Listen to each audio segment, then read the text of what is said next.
Hello, Uninspirates. That's the name for fans of the Divinely Uninspired podcast that I just came up with. My name is Paul, and I am in charge of media and most anything else that gets plugged into an outlet at Journey Church. Twice a month, Jeremy, Penny, and myself get together when we record a podcast. The first half is usually lighthearted, where we discuss some absurd stories of the day, not politics, and have a few laughs. Then, using my masterful interviewing abilities, we segue into a larger issue or something that is maybe actually an important thing to discuss in and as a church. Realizing that there are people out there who may want to listen to those conversations but may not actually care about Taylor Swift, new Oreo flavors, or what that cute little mood ding the hippo is up to, I've decided to start releasing the back half of the episodes as their own podcasts. Enjoy. I think it would be good for us to maybe just discuss our own faith here and just because people listen to this and they may not know where we come from individually, and just the way, they hear this nonsense and they hear some of the things that we stand for and the things we do, but how did we all get here? Oh, this is a very broad question. Well, I didn't want to narrow it down too much. Okay. So we'll start with Penny. No, we'll let Penny have a start. We'll let her think about it. This is a very broad question. Well, just talk about your faith journey. Oh, goodness. Well, so for me, give your testimony. I can tell you what I had in mind, because I've always been a church person, and I've talked about it in the past here, but I grew up in a church that I'd probably disagree with everything but Jesus about, with the way they do things now. But even to the point when, it was very much a, here, if people want to get baptized and we're doing saved, it's I'm really feeling God. I'm really feeling the Spirit. And when I was a kid, it was more of like a guilt thing. They were like, well, listen, they did all this. Jesus did all this for you. And if you don't change your ways right now, straight to hell. That was kind of that's kind of rough when you're, 10 years old and you're in church, because we didn't have kids church. It was like Sunday school and then big church. And, having a kids ministry is actually real wonderful. If you are not, if you did not grow up in a church like that, and I see the kids in here actually enjoying going to church, and that's a nice new thing, because I went to church my whole life and never really enjoyed it until I was in college and went to a church on my own. So, then in college, I've always, still been part of churches, but then I moved out and did stuff with my college friends and stayed in touch. And that kind of led here. I went to Fairdale, and then I went over to North Bullitt when people over there were singing, and then North Bullitt planted here. And It's very strange. It's here you are. It's kind of like a weird straight line from once I got out of the church I grew up in, but I kind of had that what's the bottom of a building called? Foundation. There you go. I'm on a lot of Sudafed right now, so I got a good foundation put in, but then started wait a minute, this doesn't really check out, and this doesn't check out, and I'm not sure if I believe this, but the Jesus part has never been a question for me in my life, but the things that aren't technically biblical that were preached as maybe biblical, or maybe just people's interpretations of things, but the rest of it I think is pretty solid. So yeah, I kind of grew up in the same kind of church where that you were given a set of ideas, and you believed it without question, which probably isn't the best way to grow faith. You were just given it, this is the faith that you were given, and that's what you accept. So it doesn't really help in the process of growing to love Jesus. You were told to love Jesus. Yeah. That's huge. And then went through kind of a hard time in my life, lost a couple people, and I started to question my faith. And then I realized that the faith that I was given wasn't a question type of faith. You couldn't question. You were just weak for believing a possibility that something doesn't exist. And then honestly, I didn't read a lot of just books on faith until coming to Journey. There was one book that Jeremy gave me by Peter Enns, and I read it, and I was like, oh my gosh, this is apparently normal to ask questions about your faith and to struggle with it and wrestle with it. And the idea of how we were taught growing up was that the Bible starts in the beginning and ends at the end. Oh, yeah. And all those stories memorized didn't come with question. It was, these are the stories, you read them as they are. But the way that Peter Enns described is how we should teach our children. This was before I even became the children's minister. Is that we should really start with Jesus, the concept of growing to love Jesus, and then all of the other stuff, the Old Testament stories, all of that comes into play after, when they're old enough to really understand the meaning behind the stories. And I love that because we weren't taught that way. No, the thought of like the church I grew up in or like the school I grew up in, like questioning, like, well, what is this? And like, just don't worry about it. Yeah. And so to me, it made me almost have to wash out what I've already known and just restart again. Yeah. And just start asking questions, even if you don't know the answers or someone doesn't know the answers to it. It's just, if you're not growing in your faith and not asking questions, then you're not doing what you're supposed to do. So anyways, that's where I kind of stand. So if anybody asks me where my faith is, it's still growing. Do you still get like a weird twinge sometimes? Like, I think that's the same way with me, where you had to almost unlearn some of the things that you were taught because you're like, this wasn't really a real thing. This is what... I mean, I believed in the rapture. So like, I was going to say like... Jeremy's down there giving looks.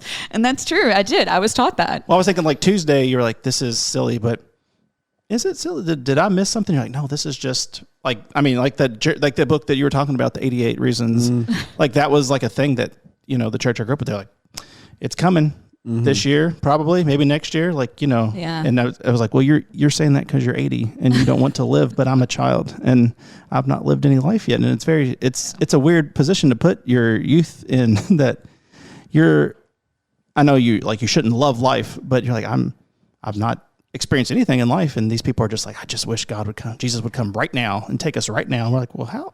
That's hard to pray for when you're 11 and you've got soccer practice in the afternoon and these people are just trying not to die.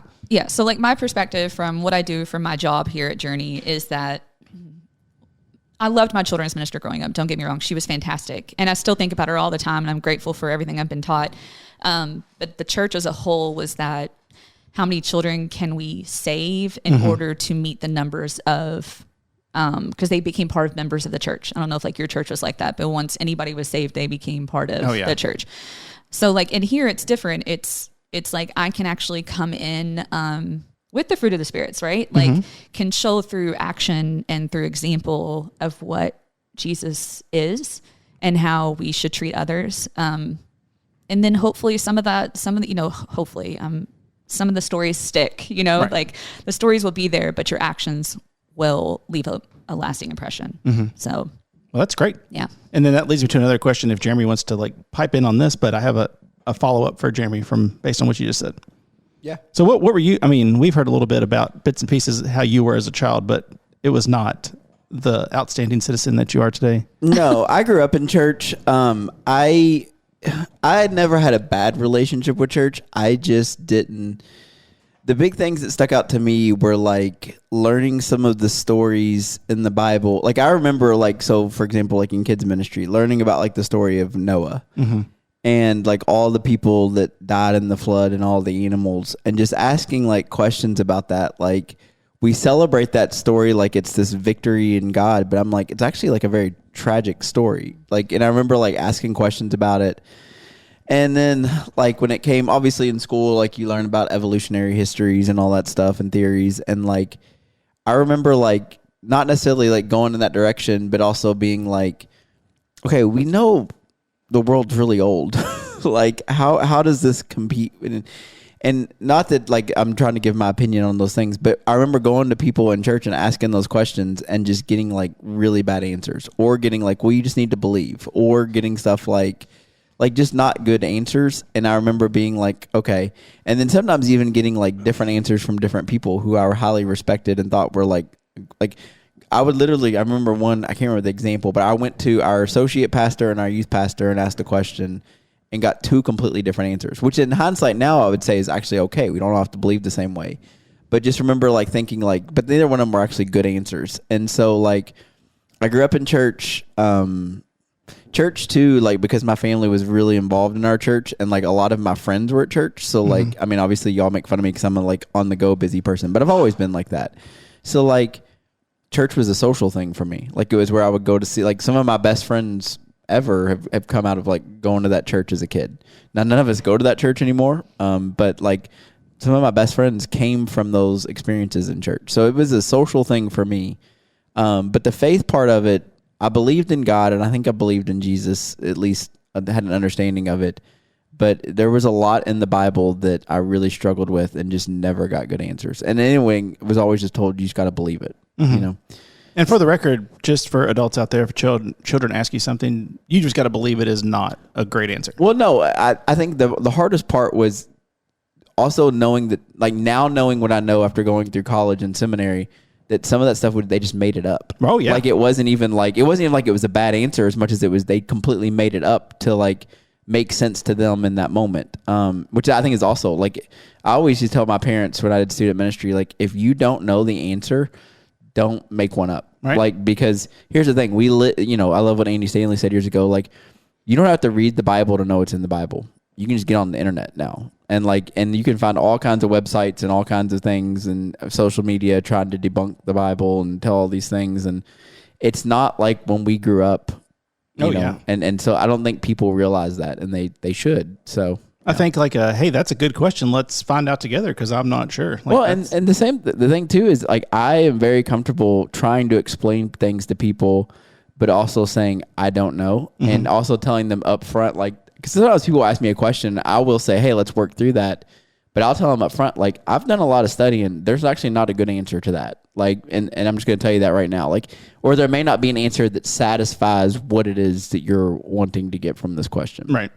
Well, so like Lily came up to you Fall Fest because apparently just on the way driving was like, why would God create Satan? And Nicole was like, good question for Jeremy. Let's go. Yeah. And she's like, just hitting you with those hard ones. And that's like Well, and she asked me, and like, that was one of those ones where like I didn't want to get into all the omniscience with. Well, Lily. I mean, yeah, in the middle of Fall Fest, it's a hard time. Like I did tell her, I said, well, she said, well, why did God create Satan? And Satan knew what he did.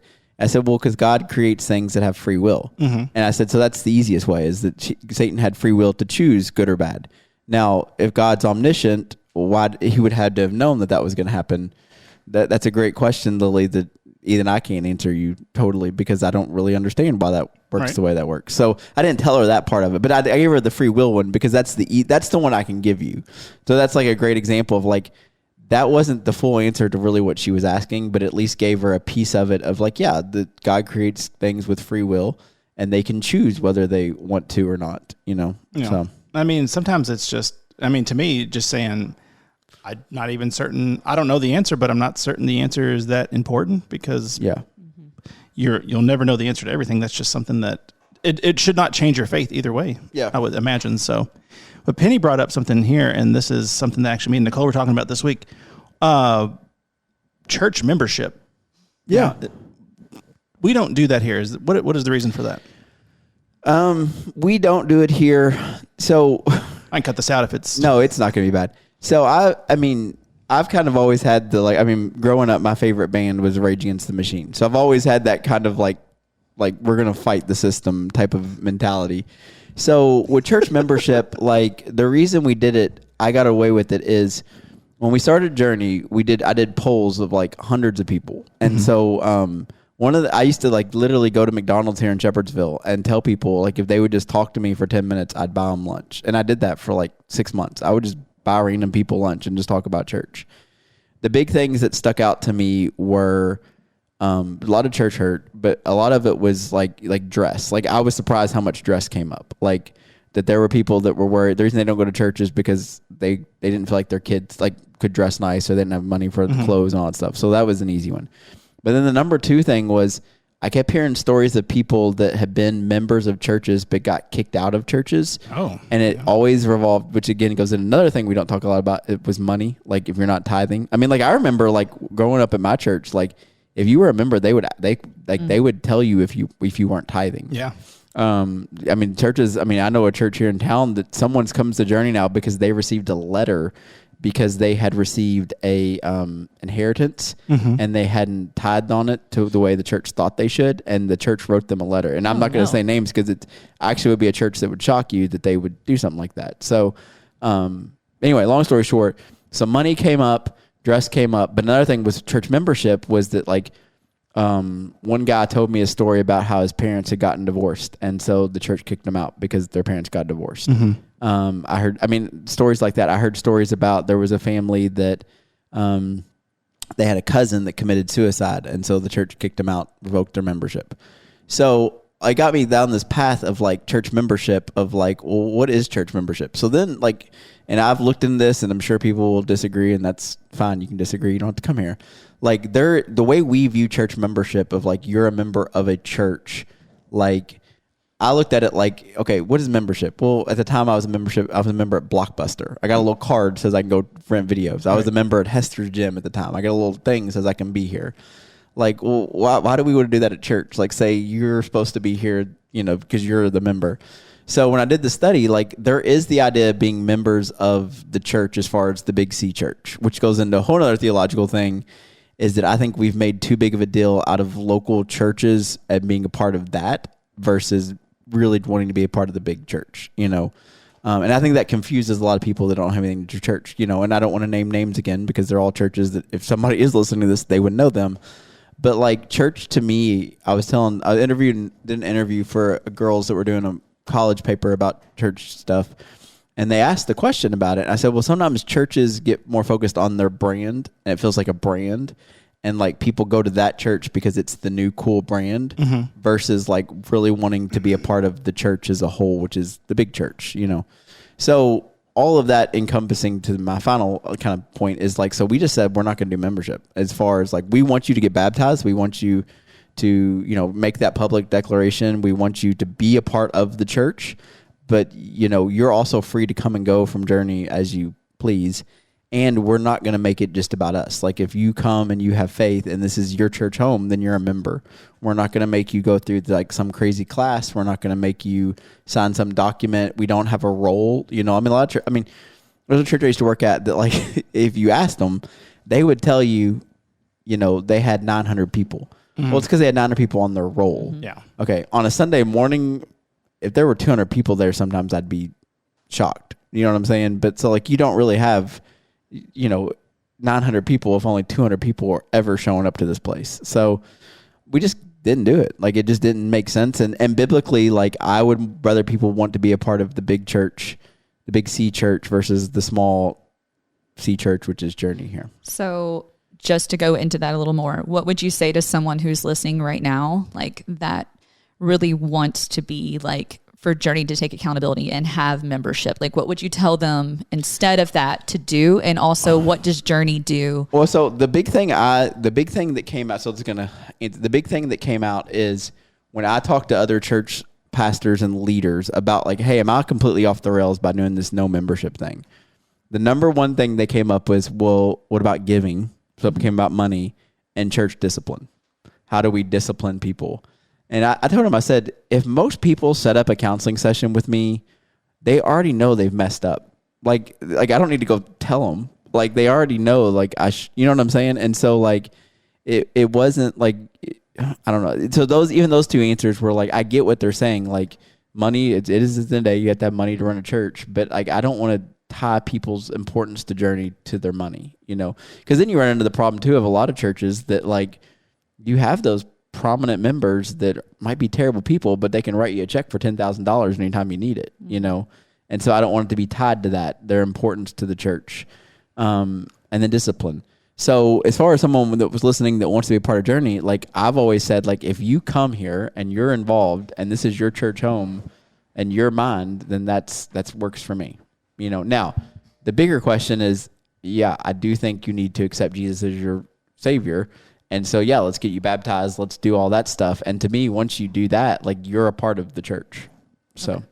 Well, that's good. I mean, that is a question because we were talking about it at home and I really didn't have an answer. My big question was I've never understood the point of a membership because when I got baptized at the church I grew up in, it was like, well, you're a member and I'm getting tithing envelopes with my name on it. I'm like, what am I going to do with this? So, I mean, technically, like I'm still, like I guarantee you, if you went there right now, this old school thinking, if you went to the church that I grew up in, which I can't say their name because people would know, I'm on their roll. I would because I never transferred my membership. Yeah, that's what. So I went and worked in another church and then started another church. But if you go back, I guarantee you, because I never sent in my transfer Like, which is I don't even. It's understand. almost absurd. Like, I mean, some people take it serious. So I don't want to joke on it too much, but it's almost absurd. Like, and I've like here at Journey, we've received transfer letters from other churches for people that started coming here, and like they literally like write up a letter and say like, here, this person has left our church and now is your church. Here's the letter to let you know. And I'm like, what am I supposed to do with this? Yeah, like, what do you want strange me? Yeah. Well, we would have people, and that was like the call at the end was, if you want to come down and get saved, or if you want to join the church, and then you'd have like the little vote, and you're like, this is very strange. I don't understand any of this going on. And when I left, I was like, I need to get a letter and say I'm leaving? Like, what are we doing? Here's what I'd say. And this is going into a bigger thing of faith in church. Most of it's made up. Yeah, well, like most of what we do is made up. Like I would be, biblically speaking, people are like, well, let's go biblical. Technically, there were no lead or senior pastors in churches in the first century. There were definitely no children's directors and definitely no media directors or like that. We've made all this up, like for the most part. Like at best, I would be an evangelist because those were the people, because you had local church leadership, but not a lot of them could teach. So you'd have these evangelists that would travel, not like we think of like tent evangelists, but like literally in the first century, you'd have evangelists that would travel to these cities and teach and preach, because not everybody there was equipped to do it. But like you wouldn't always have one. Like sometimes they would just gather together, share a meal, sing, and someone would say some words or they would share with each other. But like you didn't have someone getting on a stage every week with a microphone talking like that. We made that up. Like, and then how we do church, like the most of it is made up. Or here's a better one. Nobody likes to talk about this. Most of it we stole from the Catholic Church, like as Protestants, or like there's so much stuff that we do that really is in it. We don't call it the same things, but in its root is Catholicism, which was about controlling people and power and, all that stuff. And so much of this stuff is just made up, or it has its roots in like, because when Protestantism started, like everybody that became Protestant was pretty much Catholic before that. They just broke off and said, this isn't right. Some of the stuff they saw going on, but they still had those thinkings, just like, I mean, we joke about it, but like Penny with the rapture, like that was ingrained in her as a child. So like, there's probably even still a little piece of her that's like, well, maybe there is a rapture, like, because it's hard to break those things, Well, I mean, just with that like membership thing, it's very strange. Like, I think finally I was taken off with it because I just told my parents, I'm like, I'm not going to ever come back. Like, it's not really, I mean, I'm going to still be in church and involved. I still believe more so than I did when I was there, but I got to stop getting these letters. I got to stop getting these boxes of envelopes every year. You're just wasting money printing these things up. And so it seems like weird that they're like, well, you're just not on a list of a church member anywhere. I'm like, like, it's just made up. And I will say this. One of my friends that's really, really smart, like he talked about one time when I was talking about some of the theological, like when we go back to the core of like faith, like I was like, after getting my master's, like, so when I took my first master's class, our professor sat down and said, everything that you've learned to this point, just throw away. Like, just put it over here. And like within 6 months, like I was learning stuff that like we don't ever talk about. Like you don't hear sermons about some of it because it's complicated, because there is a lot to theology, and not that like people are too dumb to understand it. It's just complicated. Like you have to be like an open mind and be like, okay, well, I thought that this was this. And he's like, well, it is this because that's what we teach, but like, that's what we say. And but there's also these 3 factors you got to factor into this thing, and I would be like, nobody's ever told me that in my entire life, that there were these other like background things that we just don't talk about or know about. So like with faith, it's like, you need to be open to like, and so anyway, he said, don't drag people through your mud. And so like for me, I had to go through that. Like I had to go through that. I don't use the word deconstruction, but like that, like reevaluating everything. But some people like it nice and neat, and like that's okay. And so like the churches that do have church membership or have these structures in place or whatever, some people are drawn to that, and that's fine. That's okay. I'm not saying that that's wrong, but don't look at me and then say, well, I'm wrong because we do it differently here. Like that's where I have issues with those people. I don't have issues with some of those churches doing it because there is something about tradition and history and like belonging. Yeah, belonging and those things. And that's great. But don't make us have to operate under the same parameters that you are, especially when those parameters, let's be honest, we made up, Well, I agree. That was a much more detailed and better answer than I was expecting. So, I mean, I appreciate that.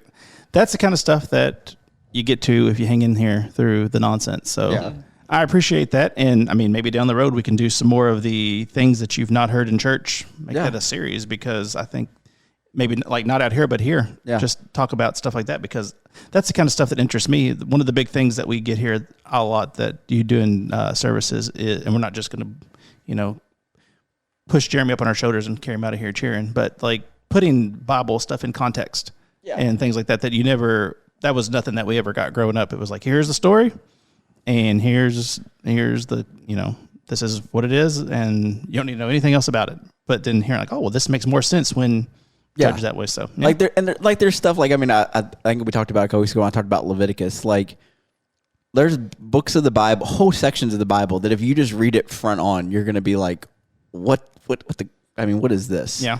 And then when you start learning some of the background behind why that was written, you're like, oh, that's actually really fascinating, and actually isn't ancient. It's actually pretty progressive that God thought to bring those people through those things because they needed that in that season and context of the world that they lived in. Yeah. So, yeah. Well, that's good. Well, yeah, and I've said it on here before, but if you ever do one of those like through the Bible in a year apps, you'd be shocked on how many of the stories you grew up with as a child that came in Genesis. Yeah. And you're like, oh, by the end of Exodus, I've learned everything I ever learned in Sunday school. Yeah. What are these next, 500 pages before, Matthew? So, yeah. All right. Well, so I guess if nothing else, y'all read your Bible, and we got nothing else really going on here till Christmas, right? We're just taking it off. We got some stuff going on in October. Yeah. Yeah, we got a outdoor worship night we're doing again. Whoa, hey, and when is that? It's tentative for October 16th. Listen, we have weather. I have to make sure town. that I can. Well, there's all kinds of factors, so we will announce that. Make sure that you sign up for the app. Make sure you get on our social media and look at the places we're putting out our sign up for the newsletter. Yep. And hey, tell your friends. Listen to the podcast. Come to church. Bless you, Penny. And Some sneezing. Big sneeze on the way out. All right. Well, we'll see you next time.